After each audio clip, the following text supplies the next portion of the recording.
يا صباح الخير عليكي. بقولك ايه، هو ليه في اجماع كده من كل الناس على ان بكرة احلى؟ اشمعنى بكرة يعني؟ ليه مش النهاردة؟ هو انا ليه يعني استنى لبكرة علشان اخد حاجة حلوة؟ يعني تفتكري مثلا ده عشان لما حد يسألنا هتبدأي جيم امتى؟ فاقول له بكرة. طب ناوية تاخدي الكورس ده امتى؟ بكرة. طب يا بنتي هتخلصي المشاوير اللي وراكي دي امتى؟ بكرة ان شاء الله. امال طيب هتعيشي امتى؟ ما قلنا بكرة. زي ما نكون كده مأجلين الحياة كلها لبكرة، وكأن النهاردة ده يوم ملوش لازمة، مرحلة انتقالية كده ايه لحد ما يجي بكرة. وبكرة لما يجي أصلا ما هيبقى النهاردة، وهنفضل نلف حوالين بكرة ده علشان نوصله ومش هنعرف. فاللي يقولك بكرة أحلى قوليله تنيل، احنا في النهاردة. انت تملكي اللحظة دي بس. النهاردة اللي انت عايشاه وضمناه هو اللي لازم يبقى أحلى. لازم تعيشيه بأعلى كفاءة ممكنة وبأحسن نسخة منك.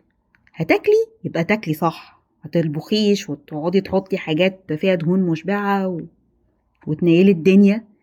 هتصلي يبقى تصلي صح، اعملي الحاجة على حقها. هتتعاملي مع ناس يبقى تسيبي ذكرى حلوة في قلوبهم. لو نويتي كده ربنا هديك انك تقعدي تقضي وقت مع عيالك وتلعبي معاهم، فلازم الوقت ده تقضيه بتركيز ليهم هم بس، يبقى احلى وقت يفتكروهولك دايما. الحكيم قالك ايه؟ النهارده هو يوم تعيش فيه او تموت فيه. واخده بالك؟ هو حاجه من اتنين، يا هتعيش يا هتموت.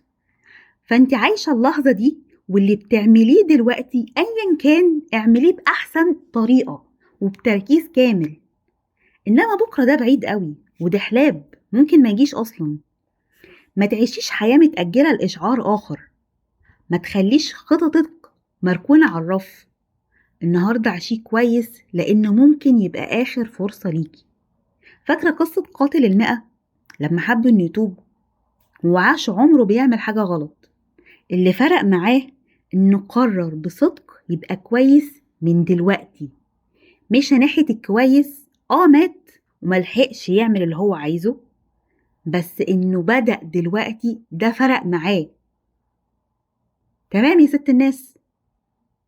افتكري إنك تيجي متأخر أحسن بكتير إنك متجيش خالص. واشوفك الصبح كان معاكي مجرد واحدة ست. سلام.